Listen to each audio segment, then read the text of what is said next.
Baik, bismillahirrahmanirrahim. Assalamualaikum warahmatullahi wabarakatuh.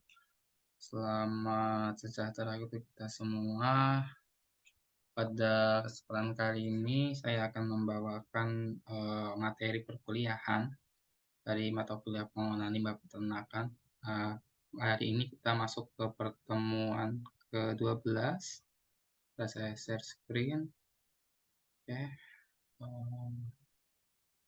Pertemuan ke-12 pada semester ini, yaitu tentang energi terbarukan. Kalau dalam kata lain, untuk di peternakan disebutnya sebagai biogas. Pada pertemuan kali ini ada TPL yang akan kita dapatkan, yaitu terkait menguasai konsep pengolahan limbah peternakan sesuai standar berlaku, yaitu tentang keterampilan umum. CPMK-nya itu adalah mampu menjelaskan pengolahan limbah peternakan yang meliputi jenis-jenis limbah peternakan, pengaruh limbah terhadap lingkungan, cara pengolahan limbah peternakan, dan agribisnis pengolahan limbah. Sedangkan sub CPMK-nya yaitu tentang mahasiswa mampu menjelaskan tentang cara kerja biogas. Oke, kita lanjut dengan kriteria penilaian. Jadi ada dua kriteria penilaian yang akan saya nilai untuk pertemuan kali ini, yaitu dari bentuk non-tes, yaitu dari keterlibatan mahasiswa di akhir untuk diskusi.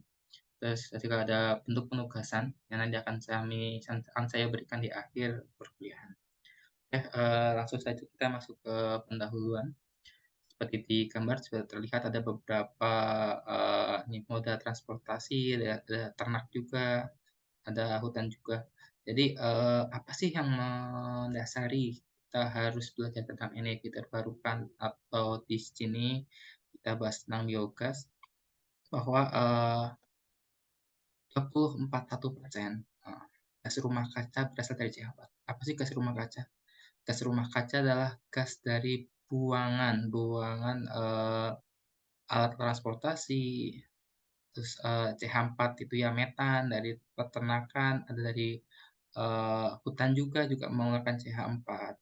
Apa sih efek dari gas rumah kaca? Ya, efeknya adalah adanya global warming yang kita rasakan hari hari ini ya. Jadi di global warming itu cuaca menjadi tidak jelas, musim juga tidak jelas, rata-rata permukaan air naik, dan yang jelas cuacanya jadi ekstrim. Kenapa bisa ekstrim? Karena ada masalah di lapisan ozon bumi kita. Nah, permasalahan itu 24,1%-nya itu berasal dari CH4 atau gas metan. Yang mana gas metan ini hampir 80% itu hasil dari industri peternakan. Nah, kalau dilihat di gambar ada yang saya lingkari merah itu ada sapi ya mengeluarkan CH4. Jadi CH4 di sapi itu dikeluarkan dari apa buang anginnya gitu ya. Yang dua ada juga dari pernapasannya, dari mulutnya juga mengeluarkan CH4. Jadi potensinya sangat besar. Nah, terus sebesar apa sih CH4 untuk satu ekor sapi? Nah, jadi satu ekor sapi per harinya itu dapat menghasilkan 0,78 meter kubik CH4. Ini cukup besar ya, lumayan besar untuk satu ekor sapi per harinya. Sedangkan kalau kita lihat kondisi yang di Papua Barat saat ini, bahwa jumlah sapi yang tercatat adalah 51.738 ekor. Nah, coba kita bayangkan kalau dalam satu hari berapa ribu mungkin ya, berapa ribu meter kubik CH4 yang dihasilkan hanya di Papua Barat saja. Dan itu hanya ternak sapi. Belum kita bahas ternak-ternak yang lain atau moda transportasi atau kegiatan manusia yang lain. Sebaiknya kita bayangkan berapa juta gas CH4 yang disebarkan. Nah, nah, perkembangan polusi CH4. Nah, sebesar di Papua Barat, sebesar bahasa Indonesia. Kalau kita bayangkan di dunia, berapa juta kubik. Nah, sehingga ini menjadi potensi atau jadi permasalahan ya. Potensi masalah yang sangat besar jika tidak kita tangani. Nah, apa yang bisa kita lakukan sebenarnya dari CH4 ini untuk mengurangi potensi dari pencemaran? Nah, pencemaran oleh gas ya, pencemaran lingkungan dengan adanya gas rumah kaca ini. Nah, salah satu solusinya yaitu dengan memanfaatkan biogas. Nah, biogas. Biogas apa sih sebenarnya? Biogas itu sebenarnya adalah, suatu teknik atau metode yang mana kita memanfaatkan metan itu menjadi sumber energi. Nah, di sini tidak jelas bahwa di PPT itu terlihat bahwa, ada diagram kecil di atas itu, limbah peternakan, yang mayoritas adalah feses dan urin, itu menghasilkan metan. Apabila metan itu tidak kita kelola dengan baik akan menjadi gas rumah kaca. Nah, oleh karena kita harus putus nih tengah nih, kita harus memutus rantainya di tengah sehingga metan itu bisa kita manfaatkan sebagai sumber energi alternatif sebagai bentuknya biogas. Nah, bentuk utamanya itu biogas. Ya, di gas metan ini sehingga dapat dimanfaatkan. Salah satunya untuk apa? Untuk bahan bakar alternatif, untuk memasak, ya juga untuk menghidupkan lampu dengan panduan genset. Nah, selain bentuk utama, di biogas ini juga menghasilkan produk sampingan, yaitu bentuknya adalah sluri. Nah, di sluri inilah bisa kita manfaatkan sebagai pupuk organik padat dan pupuk organik cair. Di instalasi biogas yang dilihat di gambar ini adalah instalasi biogas sistemnya ini fixed dome, yang mana fixed dome ini apa namanya instalasinya itu tetap dalam artian paten, tidak akan bergerak, tidak akan berbahan dan akan ditanam di bawah tanah. Nah, ada instalasi kedua, jenis instalasi kedua yaitu dengan floating dome. Ini adalah fixed dome, yang kedua adalah floating dome. Nah, kalau floating dome itu bisa mobile lah intinya. Nah, kalau yang fixed dome ini ketika gas banyak di reaktor biogas ini, si reaktornya tidak akan bergerak karena dia udah paten di bawah tanah, sehingga yang bergerak hanya kotorannya. Nah, ketika di floating dome, ketika gas banyak di reaktor, nanti bagian atap dari reaktor itu akan naik juga. Jadi posisinya kita bisa tahu berapa sih banyak biogas yang ada dan itu mempermudah kita juga untuk membersihkan atau maintenance. Nah, untuk lebih jelasnya lagi atau lebih rinci-nya lagi, saya sudah menyiapkan satu bentuk tayangan ya, yang nantinya akan langsung menuju ke YouTube. Ini saya bisa klik. Nah, jadi nanti di YouTube ini akan dijelaskan dengan rinci bahwa apa sih perbedaan antara floating dome dan fixed dome dan juga simulasinya seperti apa. Oke, nanti mahasiswa bisa lihat sendiri ya videonya. Nanti kemungkinan akan keluar pada bahan ujian akhir. Oke, saya lanjut. Oke, di sini ada beberapa proses produksi biogas dan pemanfaatannya. Nah, prosesnya adalah tahap pertama adalah kotoran ternak atau urin ya, baik urin ataupun feses lah, ditambah air. Nah, dengan perbandingan 1:1 dan dicampurkan pada bak penampung sementara. Nah, tujuannya kenapa ditambah air? Nanti ketika di digester itu tidak akan mampet salurannya. Oke, setelah masuk ke digester, nah di digester itu nanti menghasilkan biogas nih. Ada satu yang menghasilkan biogas, satu menghasilkan residu yaitu berupa ampas. Nah, di biogas inilah yang akan kita manfaatkan untuk keperluan rumah tangga, salah satunya untuk memasak. Nah, sedangkan residunya tidak kita buang, residunya itu bisa kita manfaatkan. Jadi ini tidak akan menjadi limbah lagi. Jadi residu ampas ini bisa kita manfaatkan lagi dan kita kelola atau kita olah residunya menjadi pupuk organik padat dan juga pupuk organik cair. Yang nantinya bisa jadi aplikasikan ke pertanian. Jadi tidak ada lagi limbah dari pengolahan biogas ini. Nah, oleh karena itu disebut biogas itu merupakan satu teknologi yang mengantarkan zero waste, tidak ada lagi limbah yang dihasilkan. Oke, lanjut. Di sini ada potensi kotoran ternak sebagai bahan baku biogas. Nah, di tabel sebelah kiri terlihat ada tabel bobot ternak dan produksi kotoran beberapa jenis ternak.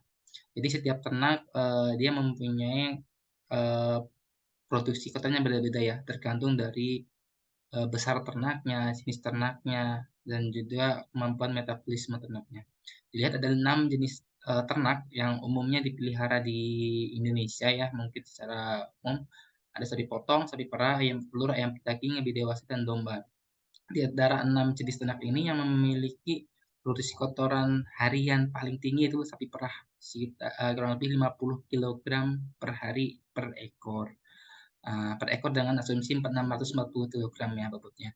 Sedangkan yang terendah itu di ayam daging dan SDM bobot 1 kg per ekor hanya menghasilkan 0,06 kg kotoran per hari. Nah, selanjutnya ada potensi produksi biogas dari beberapa jenis kotoran ternak. Nah, di sini adalah domba, kambing, ada kuda, ada sapi dan atau kerbau, ada babi dan juga ada ayam. Di sini lihat dari produksi biogas per kilogram kotoran meter kubik ini paling tinggi itu di ayam sebenarnya, sekitar 0,065 sampai 0,116, paling rendah di domba atau kambing 0,010 sampai 0,031. Nah, tapi, kalau kita lihat, ayam itu kan hanya sekitar 0,00 sampai 0,1 aja per hari ya, kotorannya. Nah, ini potensinya kan, butuh ternak yang lebih banyak untuk bisa menghasilkan produksi biogas yang tinggi. Sedangkan kalau kita melihara 1 sapi per aja, 1 hari bisa menghasilkan 50 kilogram. Nah, tinggal dikali saja 50 kilogram dikali 0,04. Nah, hasilnya akan lebih banyak dibandingkan 100 ayam pedaging dikali 0,06. Jadi mempunyai potensi yang luar biasa kalau kita, menggunakan sapi ya. Lebih memudahkan secara produksi lebih banyak, hasil yang dihasilkan kotoran, biogasnya pun per kilo juga lebih banyak. Dan kita tidak perlu, capeklah memeliharanya karena sapi itu kan butuh 1 ekor saja, dibandingkan ayam yang butuh 100 ekor ayam kan lebih susah. Nah, dengan adanya 2 tabel ini sebenarnya kita bisa mengestimasikan berapa sih sapi yang kita perlukan untuk kebutuhan biogas harian. Nah, oleh karena itu untuk bisa memahami tabel-tabel ini ada penugasan yang, ini akan menjadi, salah satu kriteria penilaian. Saya akan klik linknya, oke, ini tugasnya ya. Silakan, mahasiswa untuk mengidentifikasi dan menganalisis limbah padat yang ada di sekitar kampus yang dapat dijadikan biogas dan beberapa sih kebutuhannya untuk menghasilkan gas sebanyak 4 meter kubik. Jadi silakan mengidentifikasi limbah-limbah yang ada di sekitar kampus dan menganalisis kira-kira butuh berapa kilo atau kebutuhannya berapa ton lah untuk menghasilkan 4 meter kubik.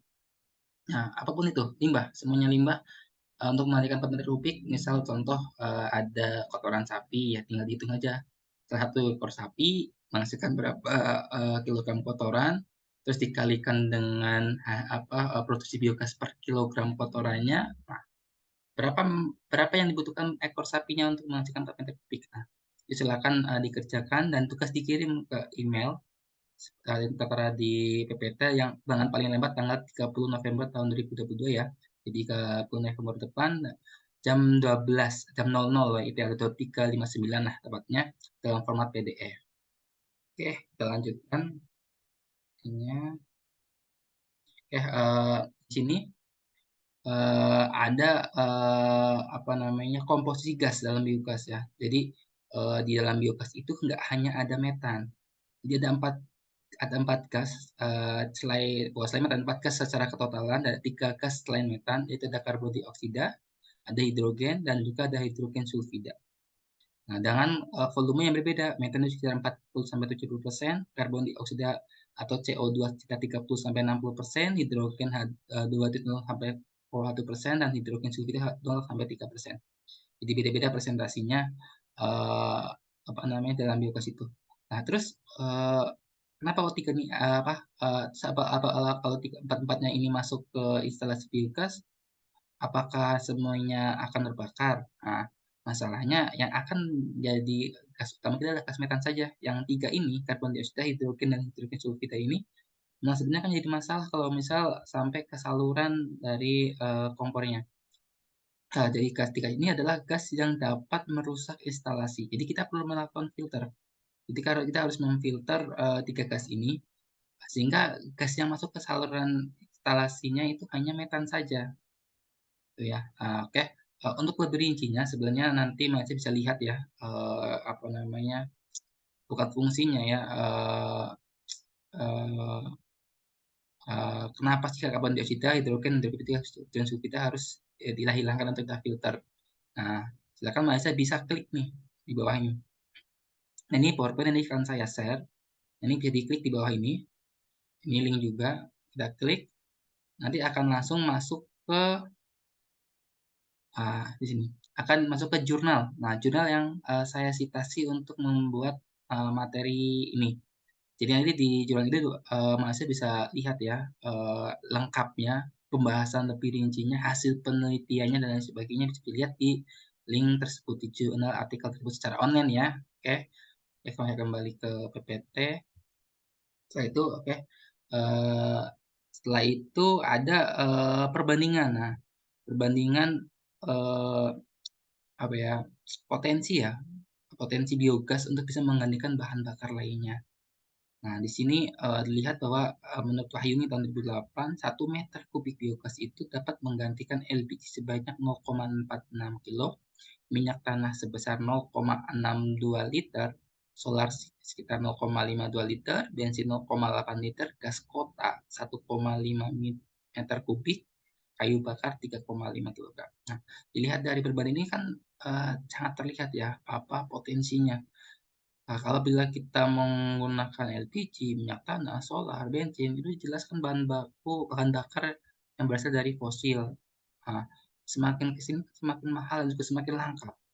Sedangkan, biogas ini sebenarnya gratis dan tidak perlu bayar kita. Kita hanya menyiapkan ternaknya, kita hanya tinggal menyiapkan instalasi-instalasinya. Setelah itu gas ini akan terus ada. Selama ternak ada, gas ini akan terus ada. Kita hanya menggunakan uang hanya untuk maintenance instalasinya saja, selebihnya gratis. Ini gas ya sebenarnya udah ada di alam, sudah disiapkan itu, dan ini sumber energi terbarukan. Kenapa terbarukan? Karena tidak akan habis dalam satu masa produksi. Akan terus berulang selama, ternak itu ada. Oke ya, paham ya? Oke, mungkin itu untuk pertemuan kali ini. Nanti jangan lupa untuk tugas, dikumpulkan ya tanggal 30 November terakhir jam 12 malam berarti posisinya, silakan dikumpulkan lewat email dengan bentuk format PDF. Saya tunggu. Terima kasih. Mohon maaf apabila ada kesalahan dalam, proses perkuliahan ini. Saya akhiri. Wassalamualaikum warahmatullahi wabarakatuh.